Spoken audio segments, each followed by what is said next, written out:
Good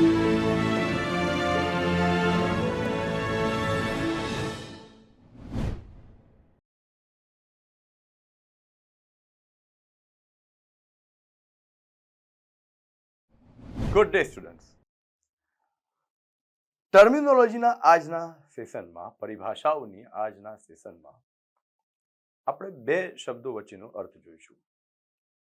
ખાસ યાદ રાખજો, ટર્મિનોલોજી બંધારણની દરેક સબ્જેક્ટની એક ટર્મિનોલોજી હોય છે. તો રાજ્યશાસ્ત્રની પણ કેટલીક ટર્મિનોલોજી છે, પોલિટિકલ સાયન્સની. સાથે સાથે આપણે કેટલીક કાયદાકીય ટર્મિનોલોજી પણ લેતા ચાલીએ છીએ. અને જ્યાં સુધી તમારો કન્સેપ્ટ આ ટર્મિનોલોજીનો ક્લિયર ના થયો હોય તો ભલે તમે એને વાંચશો એ ગોખણપટ્ટી થશે, બટ રીડિંગ નહીં કહેવાય, નોલેજ મેળવ્યું નહીં કહેવાય.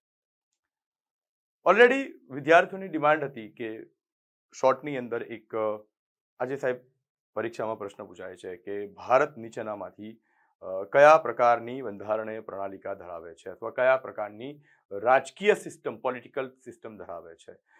ઓપ્શન હોય છે એકતંત્રી, બીજો ઓપ્શન હોય છે સમવાયતંત્રી, ત્રીજો ઓપ્શન હોય છે અર્ધ સમવાયતંત્રી અથવા વિશેષ સમવાયતંત્રી, અને ચોથો ઓપ્શન હોય છે એક પણ નહીં. આજે તમારા આ પ્રશ્નનો જવાબ મેળવીશું કે આનો હકીકતનો જવાબ શું આવે, અને એના માટે જોતા રહો લેક્ચર.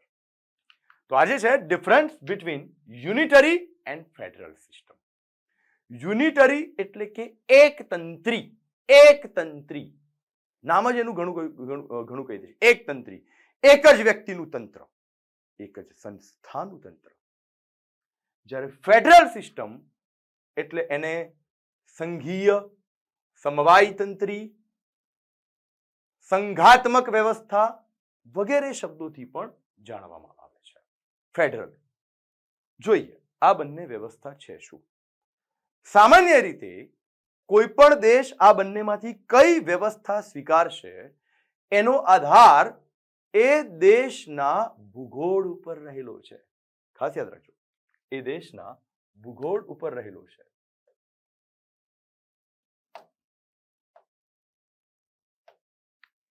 કે જે કોઈ પણ દેશ હોય એની જ્યોગ્રાફી,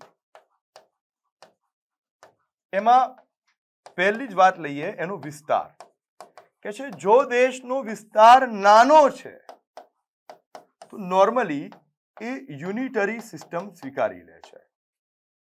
એકતંત્રી નાનો, હવે યાર અમદાવાદ જેટલા દેશ હોય એમાં ક્યાં રાજ્યો બનાવવાના? એક જ સિસ્ટમ હોય. ઇવન ગુજરાત જેવો દેશ હોય તો શું આપણે 33 જિલ્લાઓ 33 રાજ્યો બનાવવાના? ના.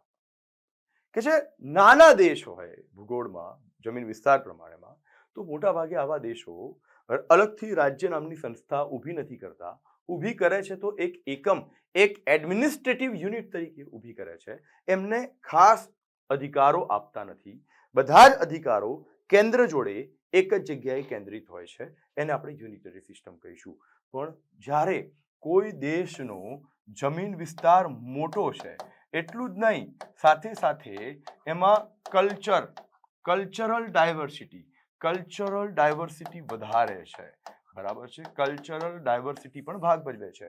કે જે દેશનો વિસ્તાર પણ મોટો છે, જમીન વિસ્તાર પણ મોટો છે, સાથે સાથે દેશમાં અલગ અલગ ધર્મના લોકોની બહુલતા છે, એટલે કે ધાર્મિક વિવિધતા જોવા મળે છે, અલગ અલગ ભાષાના લોકોની વિવિધતા જોવા મળે છે, અલગ અલગ સંસ્કૃતિના લોકો, અલગ અલગ બોલીના લોકો, કે છે આવી કલ્ચરલ ડાયવર્સિટી પણ જોવા મળે છે.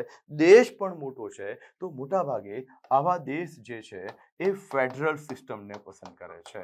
આવા દેશ જે છે એ આ ફેડરેશન નથી. ખાસ યાદ રાખજો, ફેડરેશનની પરિભાષા અલગથી આપણે જોઈ ગયા છે. આ ફેડરેશન નથી, ફેડરલ, સંઘીય, સમવાયતંત્રી. ભારત યુનિયન છે, પણ ભારતમાં જે વ્યવસ્થા છે એ કયા પ્રકારની છે એ આપણે જોઈશું.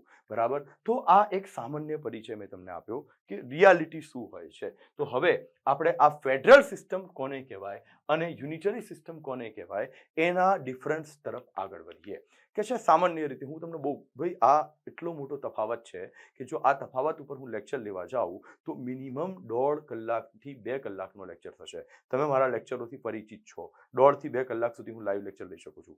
પણ આપણે આટલું બધું જાણીને કરવું શું છે? બંધારણમાં પીએચડી કરવાની છે? ના. આપણે એક્ઝામ પાસ કરવાની છે. તો એટલા માટે બિલકુલ પોઈન્ટ ટુ પોઈન્ટ સાંભળી લો. Federal system, unitary system.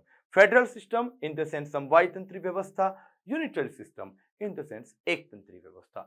કે છે પહેલા આપણે આને સમજીએ કે છે ફેડરલ સિસ્ટમ. ફેડરલ સિસ્ટમને એટલા માટે સમજીએ કે કંઈક આ સિસ્ટમ આપણા ભારતમાં પણ છે. એટલે તમે પહેલા આને સમજશો એટલે બિલકુલ આને સમજવી આસાન થઈ જશે. કે છે નંબર 1 ડ્યુઅલ ગવર્નમેન્ટ. કે છે એક તો દેશની અંદર બે પોલિટિકલ એકમો હશે, બે રાજકીય એકમો હશે. એક હશે કેન્દ્ર સરકાર, એક હશે સંઘ અને એક હશે રાજ્ય, રાજ્યની સરકાર. બરાબર છે. કે છે બે એકમો હશે.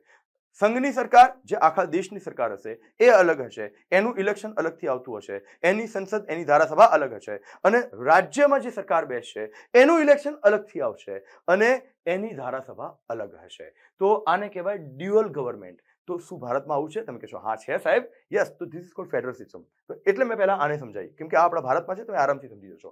કે છે એવો દેશ જ્યાં સરકાર બે સ્વરૂપની જોવા મળે છે, એક છે યુનિયન ગવર્નમેન્ટ અને એક છે સ્ટેટ ગવર્નમેન્ટ. તો આ ફેડરલ સિસ્ટમનું પહેલું લક્ષણ છે. બીજું લક્ષણ જોઈ લો, ડિસ્ટ્રીબ્યુશન ઓફ પાવર્સ. કે છે એવું નહીં કે તમે ખાલી સરકારો અલગ કરી છે, સરકારોને ઇલેક્શન અલગ કર્યા છે, માત્ર એટલું નથી, પરંતુ સરકારોની રચના અલગ કરી છે. ના, એવું નથી. કે છે પરંતુ કે છે એમના વચ્ચે શક્તિઓની વહેંચણી પણ થયેલી હશે. તમને ખબર હશે કે આપણા બંધારણના અનુસૂચિ 7 ની અંદર 3 પ્રકારની યાદીઓ આપેલી છે: સંઘ યાદી, રાજ્ય યાદી.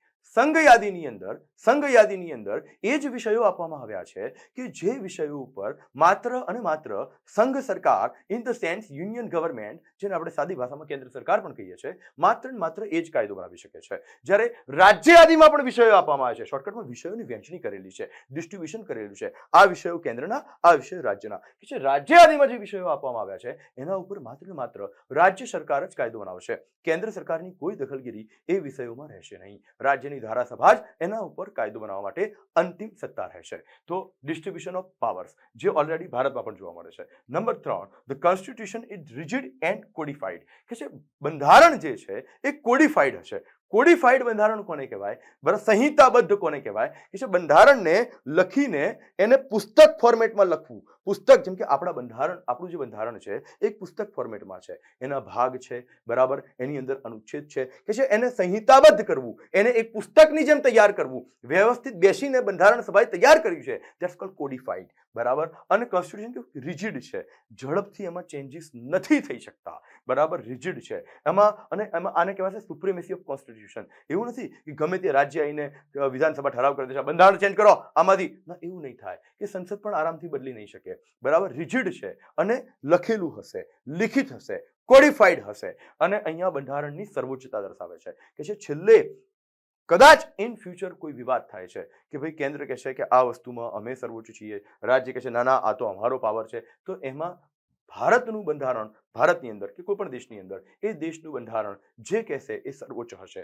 તો અહીંયા આપણે કહીશું કે આ ફેડરલ સિસ્ટમની અંદર સુપ્રીમેસી ઓફ ધ કોન્સ્ટિટ્યુશન હશે, કોન્સ્ટિટ્યુશન કોડિફાઈડ હશે અને રિજિડ હશે. અને ચોથું જોઈએ સ્પેશિયલ જ્યુડિશરી. કે છે અલગથી આખી ન્યાયપાલિકા હશે અને ન્યાયપાલિકા ઇન્ડિપેન્ડન્ટ હશે. બરાબર, એટલે કે સ્વતંત્ર હશે. અલગથી ન્યાયપાલિકા આખી હશે.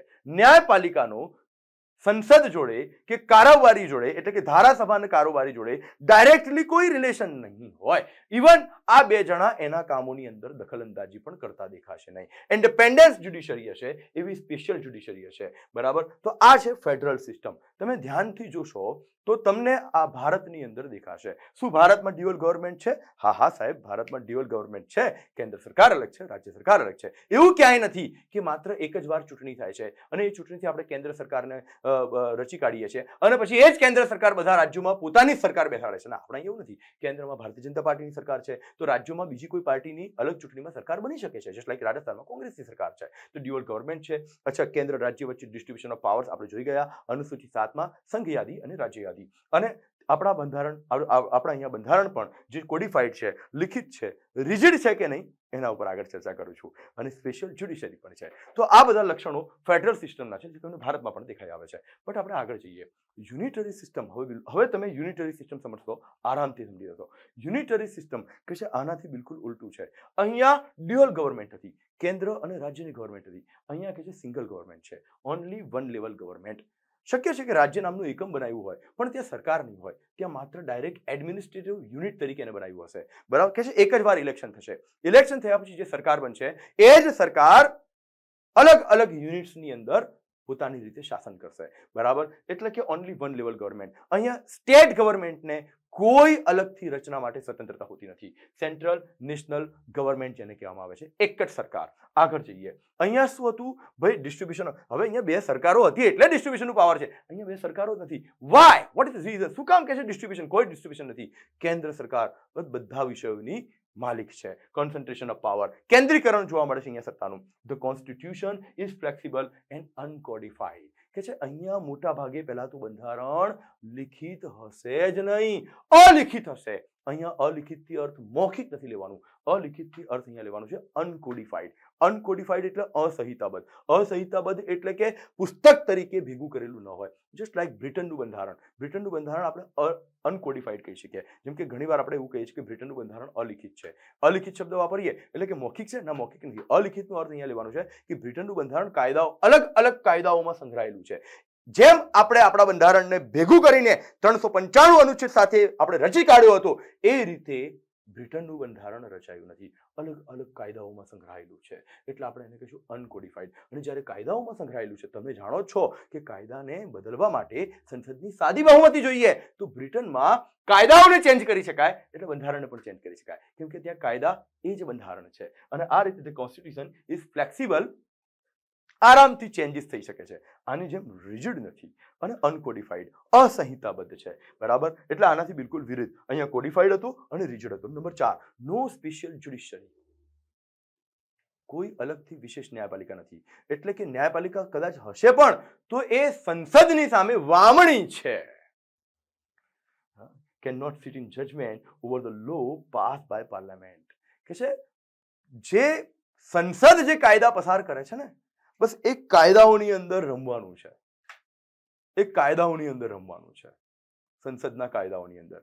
એની વિરુદ્ધમાં કે છે એ જજમેન્ટ નહીં આપી શકે, બરાબર. તો આ આપણે યુનિટરી સિસ્ટમ કોને કહેવાય એના વિશે. જ્યારે અહીંયા જો ન્યાયપાલિકા સ્વતંત્ર હતી, સ્પેશિયલ જ્યુડિશરી હતી, અને જો સંસદ બંધારણ વિરુદ્ધ કાયદો પસાર કરે ને તો જ્યુડિશરી અહીંયા એને રદ કરવાની શક્તિ ધરાવે છે. અહીંયા એવું નથી. અહીંયા તો બંધારણ કોડિફાઈડ નથી, અનકોડિફાઈડ છે, કાયદાઓમાં છે. અને કાયદાઓ સંસદ બનાવશે અને કોર્ટ સંસદના કાયદાઓ વિરુદ્ધ નિર્ણય નહીં આપી શકાય છે. ખતરનાક વસ્તુ. This is unitary system and this is federal system. આગળ જઈએ. હવે અહીંયા પ્રશ્ન થાય છે, મેં તમને શોર્ટમાં જેટલું તમારા લેવલે સમજવાની જરૂર છે, બીજા ઘણા ટોપિક્સ છે પણ જેટલું તમારા લેવલે સમજવાની જરૂર છે મેં તમને શોર્ટમાં સમજાવી દીધું. હવે આપણે મૂળ વસ્તુ પર આવીએ છીએ. એક્ઝામમાં પૂછાય છે, સાહેબ તમે અમને એમ કહો ભારત યુનિટરી છે કે ફેડરલ છે? ભારત ફેડરલ નથી. હે તો યુનિટરી છે? જોઈએ.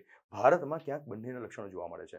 ધ્યાનથી જુઓ. આમ તો શરૂઆતમાં મેં તમને જે બતાવ્યું એ પ્રમાણે તમને ભારત ફેડરલ લાગે છે, ફેડરલ ફીચરનું લાગે છે. કેમ કે ભારતમાં ડ્યુઅલ ગવર્મેન્ટ છે ને? હા છે. ડિસ્ટ્રીબ્યુશન ઓફ પાવર શેડ્યુલ 7 ની અંદર આપેલું છે તો કે હા છે. સુપ્રીમેસી ઓફ કોન્સ્ટિટ્યુશન આપણે જોઈ ગયા, બંધારણ સર્વોચ્ચ છે તો કે હા છે. Authority of courts, supreme court ભારતના બંધારણની અંતિમ વ્યાખ્યાકાર છે. ઇવન સંસદ પણ બંધારણની બાબતે કોઈ લોચો મારશે ને, કોઈ એવો ઉલટો સુલટો કાયદો બનાવી દેશે કે ફંડામેન્ટલ રાઇટ્સનું ઉલ્લંઘન કરતું હોય, સુપ્રીમ કોર્ટ એને રદ કરી દેશે, છે ને. બંધારણની મૂળ શરતનાની વિરુદ્ધ ભારતની સંસદ કે કોઈ પણ રાજ્યની ધારાસભા કોઈ કાયદો નહીં બનાવી શકે. તો અહીંયા ફેડરલ સ્ટ્રક્ચર ભારતની અંદર તમને દેખાઈ આવે છે. પરંતુ તો સાહેબ પછી ભારત સંવાદતંત્ર કેમ નહીં, ભારત ફેડરલ કેમ નહીં?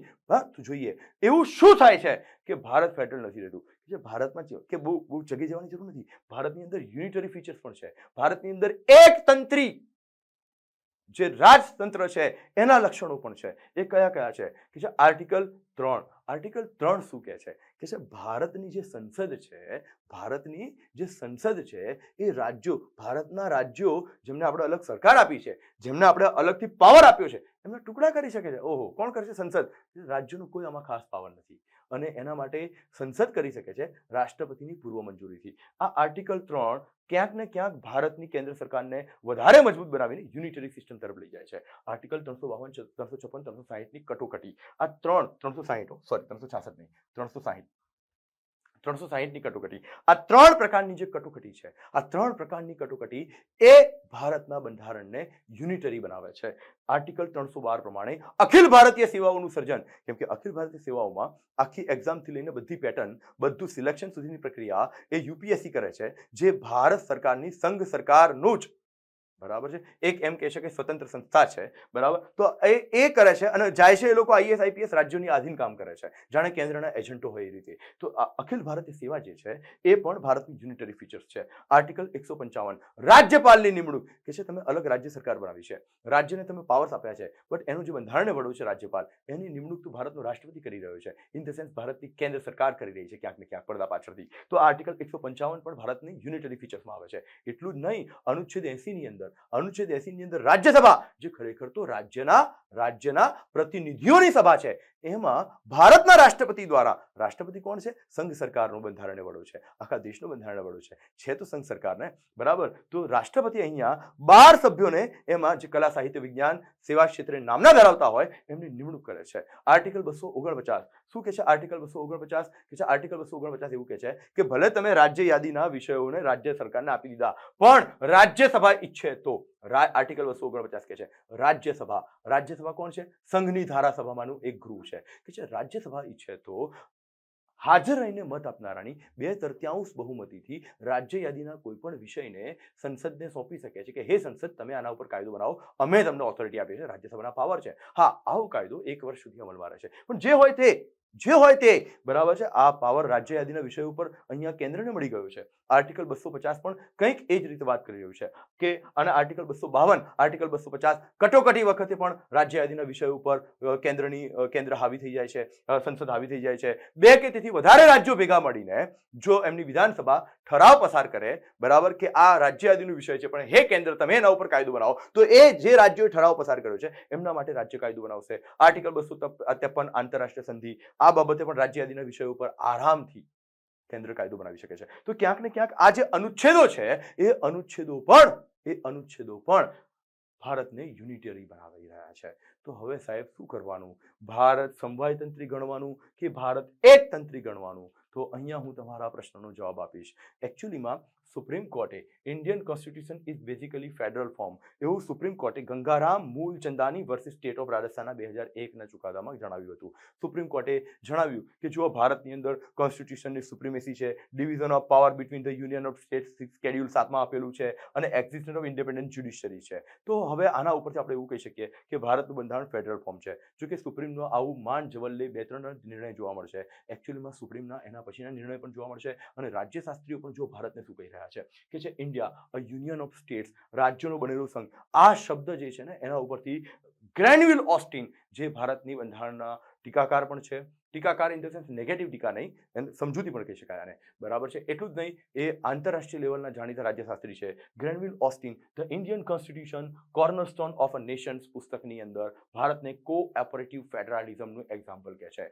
સહકારી સંઘવાદ, કે છે એકલું સંઘવાદ નથી ભારતમાં, એકલું ફેડરલિઝમ નથી, પરંતુ રાજ્યોના સહકારથી બનેલું ફેડરલિઝમ છે, બરાબર. તો Kuldip Nayar versus union of ઇન્ડિયાના ચુકાદામાં 2006માં આ જ સુપ્રીમ કોર્ટ ભારતને a pseudo federation or quasi federation in amphibian form, ઉભયજીવી, કે છે ભારત છે ને બંધારણ ઉભયજીવી જેવું છે. આપણે ઓલરેડી જોઈ ગયા, અમુક બાબતોમાં કે છે જ્યાં જરૂર પડે છે ત્યાં ફેડરલ છે, જ્યાં જરૂર પડે છે ત્યાં યુનિટરી છે. એટલે યાની કે સ્યુડો ફેડરેશન શબ્દ પણ વપરાયો છે, કોઝી ફેડરેશન પણ વપરાયો છે, બરાબર. અને છેલ્લે ભીમસિંહ વર્સિસ યુનિયનના કેસમાં 2010માં કોઝી ફેડરલ કોન્સ્ટિટ્યુશન, મોટા ભાગે કોઝી અર્ધ સંવાયી તંત્ર અથવા વિશેષ સંવાયી તંત્ર શબ્દ વાપરવામાં આવ્યો છે ભારતના બંધારણ માટે, અને એમાં સૌથી બેસ્ટ શબ્દ છે વિશેષ સંવાયી તંત્ર.